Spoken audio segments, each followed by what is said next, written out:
Hindistan saglyk syýahatçylygy babatyny türkmenleriň arasyna öz meşgullygyny saklaýan mahaly möhüm saglyk bejerigisine mätäç raýatlar bu ýurda syýahat etmekde kynçylyklaryň saklanyp galýanyny aýdýarlar. Türkmenistanyň hökümeti koronavirus pandemiýasynyň arasyna ýetiren halkara uçur gatnawlaryny tapgyrlaýyn dikelýär. Ýöne ýurdun milli daşaýjysy Hindistan ugury boýunça howa gatnawlaryny heniz ýola goýmady. Bu ýagdaý saglyk bejerigisini almak üçin Hindi paýtagtyna gitmäge finansiýan türkmenistanlaryň saglyk syýahatyny kynlaşdyrýar. Türkmenleriň arasynda saglyk bejergisini almak üçin Hindistana, hususan da Delhi şäherine gitmek isleýän raýatlaryň sany köpelýär. Diýip howa gatnawlarynyň habarly bir çeşmeden radiosyna maglumat berdi. Pandemiýa çäklendirmelerinden ozal türkmen howa ýolları agentligi Hindistanyň Delhi we Amritsar şäherlerine uçur gatnawlaryny amala aşyrýardy. Türkmenistan bilen Hindistan arada howa gatnawlarynyň dikeldilmezligi hususan bu ýurtda saglyk bejerigisini almaga çalışýan türkmenleriň syýahatyny kynlaşdyrýar. Azatlyk radiosynyň habarçylary we çeşmeleri Özbegistanyň üstü bilen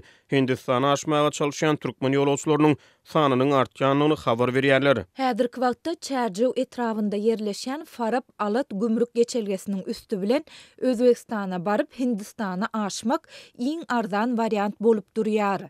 Diýip saglyk syýahatçylygynyň habarly bir Türkmenistan Azatlyk radiosynyň habarçysyna gurrun berdi. Yerli ýaşaýjy Türkmenistanyň Hindi paýtagtyna aşmak üçin zerur bolan ýol çykdyjlary barada maglumat berdi. Bu gümrük geçelgesi Türkmenistanyň Lewap welaýatyna paýtagat Aşgabatdan 640 kilometr töwereg günne gordy. Özbegistan bilen serhetde ýerleşýär. Aşgabatdan Daşkentde baryp soňra Delhi şäherine uçmak isleýän raýatlar ilki Özbegistana we Hindistana wizaşdyrmaly bolýarlar. Çeşmenin maglumatyna görä Özbek wizasynyň bahasy $62, Hindi wizasy üçin $110 tölew geçirmeli. Saglyk syýahatçylygynyň habarly yerli ýaşaýjy Aşgabatdan Lewap welaýatyna barmak üçin 500 manada çenli çykdy edilýän aýdýar. Farab Alat gümrük geçelgesinden geçenden soňra Alatdan Daşkentde taksili barmak üçin $50, Daşkent Delhi aralygyna uçur bilet üçin $350 çykdy jetmeli bolýar diýip yerli ýaşaýjy aýdýar. Onuň hasaplamalarına görä bu ugry bilen Delhi şäherine barmak üçin bir ýolagça $600 çenli çykdy edilýär. Saglyk bejerigisini almak üçin Hindistana barýan raýaty köplenç ýakyn howsary ýoldaş bolýar. Azatlyk radiosynyň howa gatnawlarynyň habarly çeşmesi